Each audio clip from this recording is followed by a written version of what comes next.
welcome to this week's piece. This actually isn't the piece that I was going to do, but the piece that I was working on is killing me. So this is where we're at. It is an old dresser. I'm pretty sure it was a shop project, if I can remember the story right, but it has a few carvings in the top of the boys and their girlfriends as the years went by. So we're gonna give this a good cleaning and do a little filling and then get to painting.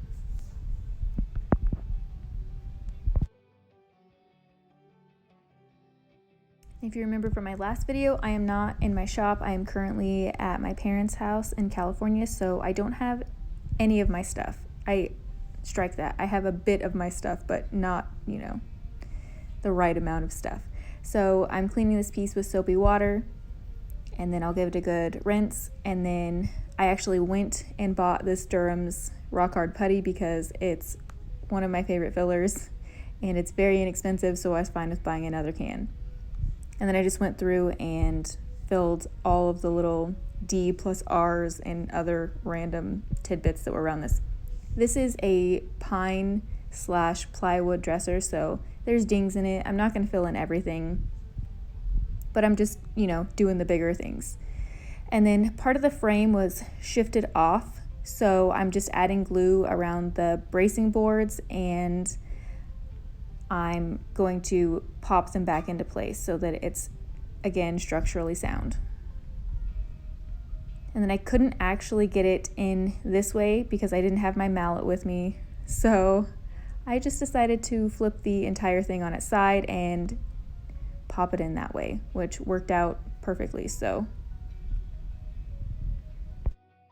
and then I'll just take a rag and clean up the glue that is leaked out of the joints, which is actually good. You want glue to pop out. That means you know that you have enough.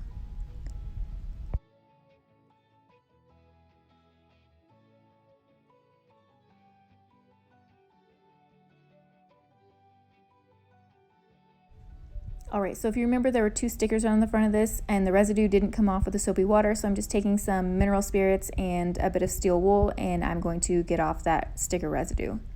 In my shop, I would have used Goo Gone. Don't have that, so we're using what we have. The putty's dry, so we can sand that down and then get to painting.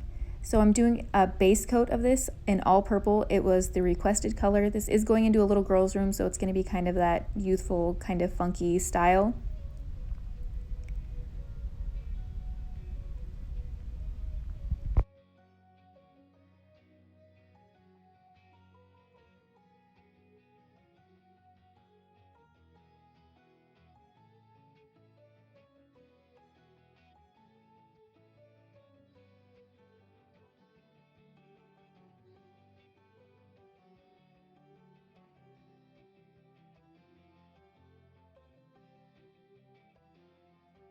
So I did bring a few decoupaging items with me, and I decided I didn't want to use any of them. So, of course, I went to Hobby Lobby, scoured their sections, wasn't happy with anything there, so I picked up some fabric. And I've been meaning to show you guys some fabric for a while, so I figured now's a good time as any. So I'm cutting this fabric just slightly larger than the drawer. Now, when you're choosing fabric, you want to choose a thin piece of fabric. You also don't want it to be stretchy. If you choose a 100% cotton piece, that's just awesome because it absorbs all the poly that you want it to, and it's not super stretchy. And it's generally done for the quilters. If you look in the quilting section, you'll find that fabric there. So that's really good fabric, and they typically have really cool prints in there. So I'm just kind of getting this lined up, making sure that I have enough excess fabric around the entire drawer front, and I'm going to be using my Chalk Mountain Satin Poly, as I always do. I'm going to be putting this on very liberally. We want this to completely soak through the fabric. That's what we want. Now, the pro of fabric is that it doesn't rip or tear or anything like that. It's lovely in that regard. Now, you wouldn't want to put fabric where it's going to be getting a lot of, like if this drawer slid all the way into the face of the dresser, I wouldn't have put fabric on it. But since this drawer sits outside of the dresser, the edges won't be getting rubbed on anything, so it's a safe place to put this. If you want to put it on the backboard of a hutch or something like that, that is a spectacular place to put fabric because it doesn't get any wear. So you kind of just have to be mindful when you're doing fabric because it is thicker. It doesn't kind of live in the piece like tissue paper does, where it kind of just melds with everything. Fabric is still much thicker and it sits on the surface, and you can do a lot with it, which is great. But I mean, you just have to, you kind of take your decoupaging mediums with a grain of salt. You kind of figure out what you're doing with them and how best to use them and where they would be more suitable. So in this case, this fabric will work great on these specific drawer fronts. Now, I don't steam my fabric, I don't iron it. I know that there won't be any creases when I'm finished, so I'm not worried about it. If that's something you're worried about, iron it or steam it. But this turned out completely smooth with no issues at all.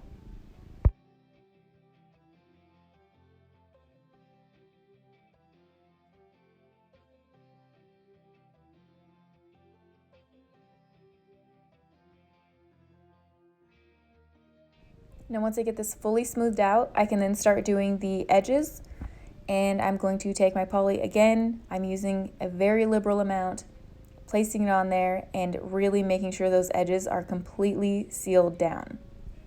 You don't want any dry spots in your fabric because you want this thing to really seal in like rock hard. So if you want to use your favorite poly, that's fine. Use whatever you have, and you guys know I'm very pro on you do what you can with what you have.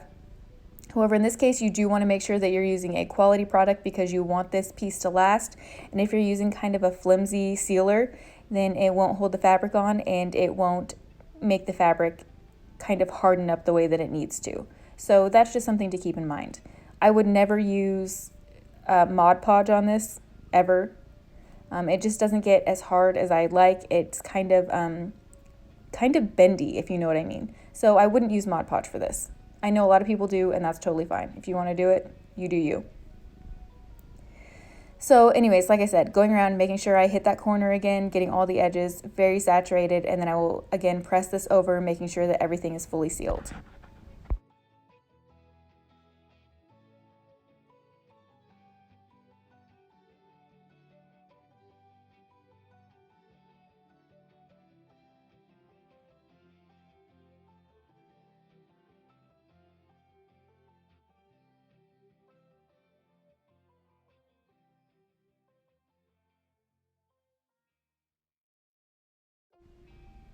We're going to leave the excess edges hanging off. That's just fine. That's exactly what we want right now. And then we're going to do our first coat over the top. You want to do this while it is still wet underneath because you want the poly to meet with the other poly underneath and kind of meld together. So it's essentially one coat of poly instead of the two separates. So getting it on there, again, applying this liberally. I'm not afraid of getting too much poly on here. You don't want any drips, obviously, but the fabric is going to absorb this through, and that's what you want. Now I'm going to start on my second coat of paint, and to do that, I'm taking the same purple color that I already did, doing a full-on all over the front here, and then we're going to swirl in some other colors just so that it's not plain, and kind of the fabric itself was kind of swirly, smoky, cloudy looking, so that's what we're going to do with the paint job. So I just have a gray and then also a bit of a sapphire blue color, and I'm doing both of those colors just kind of swirled around every which way just to give kind of a smoky finish to add dimension so it's not just a flat colored dresser, which I don't know. I feel like things need a little more interest when we're not going to do a whole bunch to them. So I like to add little bits where I can. That's not too overwhelming. But again, just swirling these in, mixing them together. Those are two separate colors right there, and I know it's hard to tell, but that's kind of the point in it. And then I go back to the purple there just to meld it out so that it's darker around the edges. And this is a super simple blend. This is a great way to just kind of start playing with blending where it doesn't do a whole bunch, but you can kind of see it in the end where it's just like, oh, that's a nice something that I wouldn't have expected. It's just like that.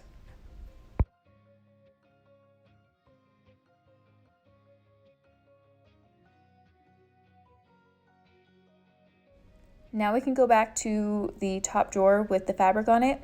It needs to be completely dry, but once it is fully dry, the fabric is hardened and you can then cut off the excess fabric. You want to use a really sharp blade for this. This is just a box cutter. I mean, it has a multi-tool. You can use whatever you have that has a really sharp blade on it. You can cut around the edges with it. It cuts very easily because, like I said, it's been hardened with the poly. And then we are going to add still more coats of poly because now those edges have the potential to fray, and we just want to make sure that they are fully sealed in. So once we get it all cut off, we are going to add, again, multiple coats of poly. Can I say that anymore? I feel like I need to say it more. Multiple coats of poly.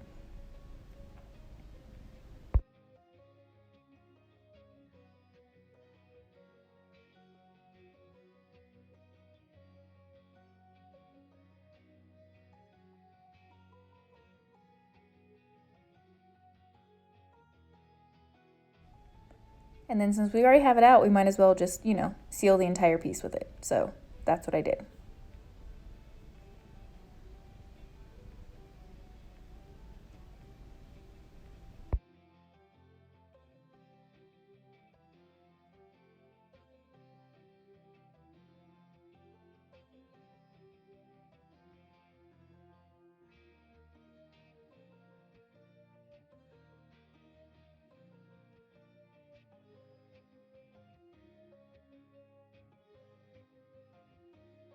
To add a bit more interest, I'm going to do stripes just on the bracing pieces down the front. And that's because I want them to be offset but still have something going on. So to make sure these were all even, I did one strip of tape from the top all the way to the bottom, and that's just going to give me a line to make sure that they're all even throughout the entire piece. And it's just really simple. You guys know I don't love tape, but for stripes, I'm willing to do it. Now I did use my rub and buff with a brush for this because the paint job was very smoky. I wanted the stripes to be very smoky to match as well. If you wanted a clean, crisp look, you can use your finger with rub and buff instead of a brush, or you can do the glazing dust with a poly, which you guys know that I use all the time. So you've got options. This is just it was like a fun little addition that kind of helped the drawer not be the only fancy part of this dresser. So, every piece is different. You just, however you're feeling, just go with it, because that's all that I ever do. Like I said, I almost never know what a piece is going to be until I'm partway through it.